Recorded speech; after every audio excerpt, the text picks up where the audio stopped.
Warahmatullahi wabarakatuh. Bismillah, alhamdulillah, salatu wassalamu ala rasulillah. Ya Nabi ya Ba'da wa la hawla wa la quwwata illa billah. Amma ba'd. Bismillahirrahmanirrahim. Mungkin malam hari ini kita ngajinya agak singkat ya. Pertama ada hal-hal yang harus dibicarakan. Yang kedua, memang lagi rada drop sedikit. Oke. Baik, kita lanjut. Bismillahirrahmanirrahim. Min alamati mautil qalbi. Ini sudah pernah tapi memang harus dilewati ya.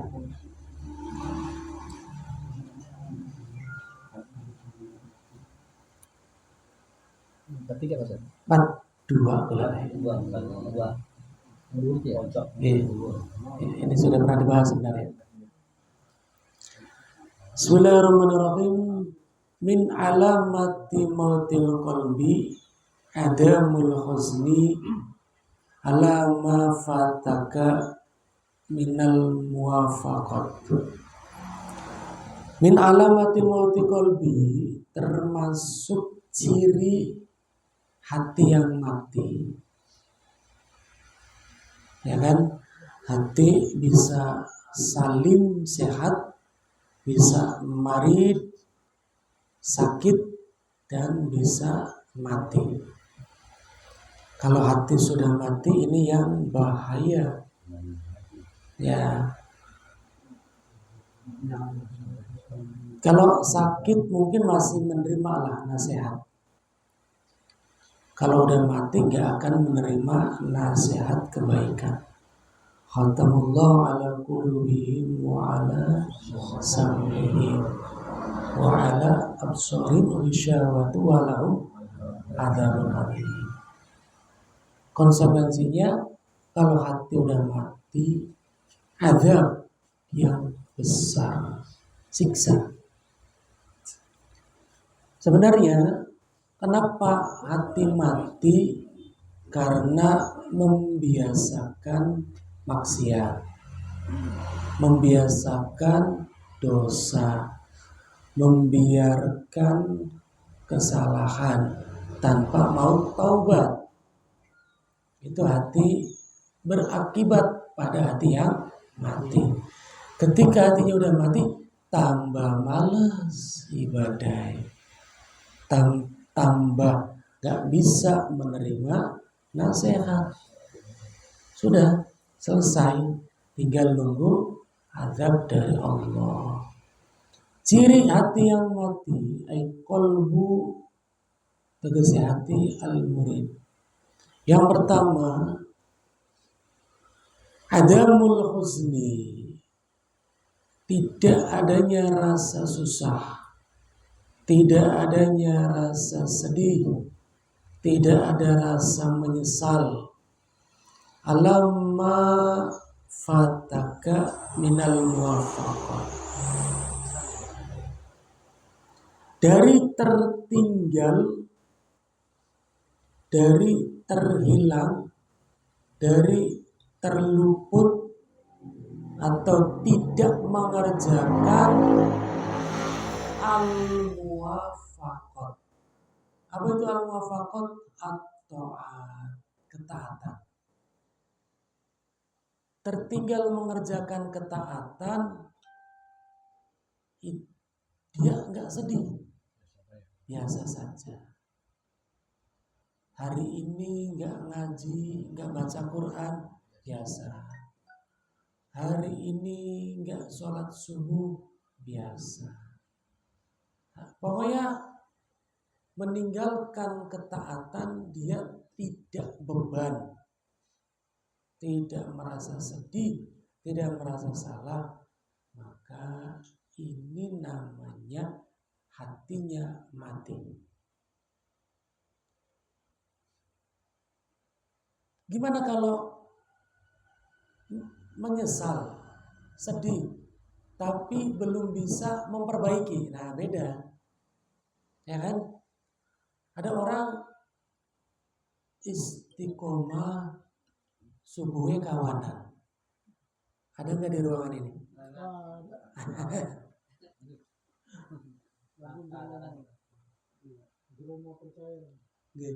Nah, dia misalkan subuh kesiangan, dia pengen berubah, tapi kok susah banget, tidak cepat-cepat. Nah, ini sakit hatinya, tapi tertipu. Orang yang merasa sedih meninggalkan ketaatan, tapi tidak segera berubah, dia golongan orang yang tertipu. Ya, kita ada di mana?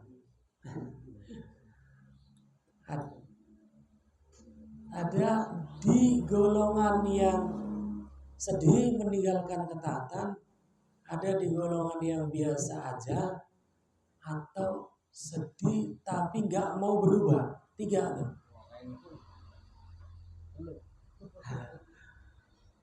Sedih nggak mau berubah, sedih segera berubah, gitu kan? Atau biasa saja. Kalau hati yang sehat, dia tertinggal mengerjakan ketaatan, dia bersedih, kemudian dia melakukan perubahan. Gumriga, apa gumriga itu?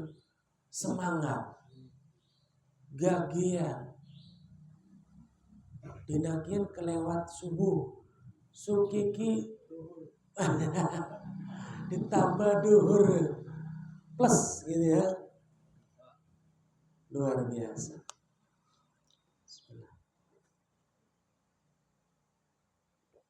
Nah itu Haji. Yes, kita lanjut.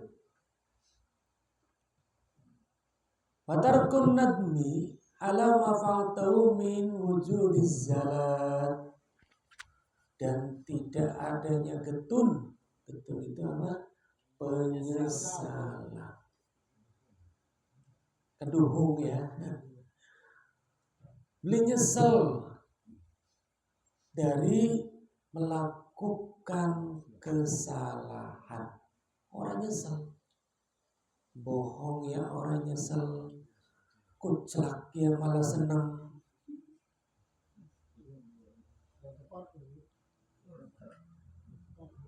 Intinya dia melakukan dosa, kadang malah bangga. Contoh,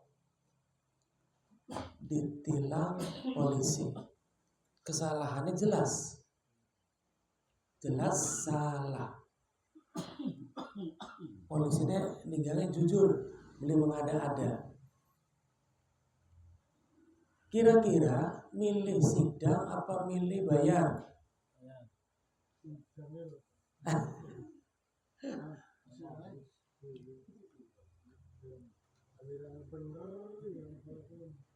Kita jelas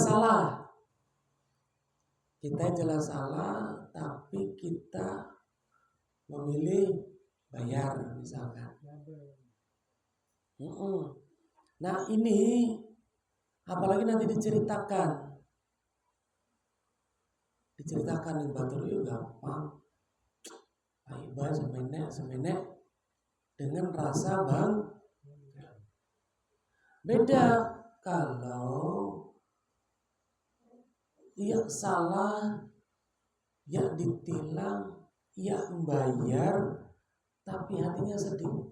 Ya Allah, terpaksa kita daripada repot sidang kita mantap bisa tutup mata baiknya Pak Polisi.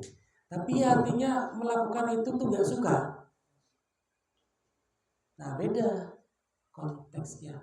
Berarti hatinya masih hidup. Itu Pak. Berbohong, tahu, aduh ya Allah kita terpaksa bohong, tapi enak. Nah ini tapi hatinya merasa bersalah. Sekarang gimana kalau melakukan dosa nyesel tapi terus diulangi? Ada sih menurut tobat sambel lah. Nah kalau yang model begini tadi adalah orang yang tertipu oleh syaitan. Tapi nyesel, tapi keduhung, tapi sedih, tapi ngenas, tapi diulangi. Ada salah satu pasien, Ustaz, kita ki hobine zina. Setiap wadon sing terpacari kita, ya pasti berujung pada kasur atau pada hubungan badan, gitu kan? Kemudian sampean ketika melakukan itu gimana perasaannya? Nyesel, sedih, tapi saya ulangin lagi. Ya ini namanya orang yang tertipu. Siapa yang menipu? Setan. Tertipu oleh was-was dari setan. Baik, dilanjut. Wa alamatu hayatihi, adapun ciri hati yang hidup bil anwaril ilahiyah, dengan cahaya keturunan, gitu kan? Wa illam tudrikha, gitu. Walaupun tidak ditemukan li ghildi hijabika, gitu kan? Iku husnuka ala ma fattaka minat ta'at. Jadi Pak, hati yang hidup itu bukan kebetulan. Orang yang merasa menyesal melakukan dosa, orang yang merasa sedih meninggalkan ketaatan, itu bukan nemu ninggalan, bukan kebetulan, tapi murni pemberian dari Allah, diberikan oleh Allah sedalam hati. Bahasa gampangnya apa? Hidayah.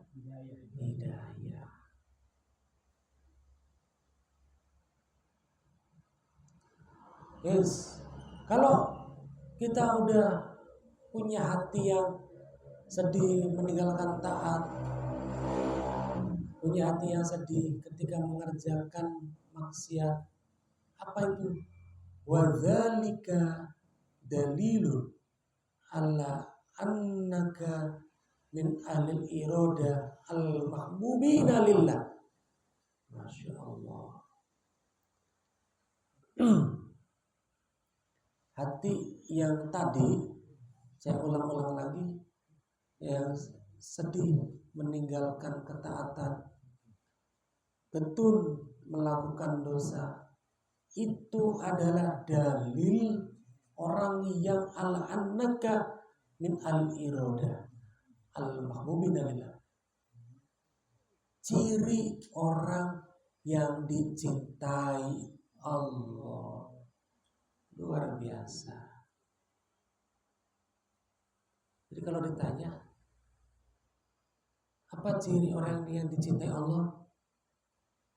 Ya kan? Jawabannya simpel. Orang yang selalu sedih ketika tertinggal ketaatan dan menyesal ketika melakukan dosa. Orang yang di hatinya ada rasa itu, ciri orang itu dicintai oleh Allah. Luar biasa. Ciri orang yang diharapkan menjadi kekasih dari Allah. Karena apa? Diberikan langsung hidayahnya di dalam hati orang tersebut. Wallahu a'lam bishawab. Al-Fatihah.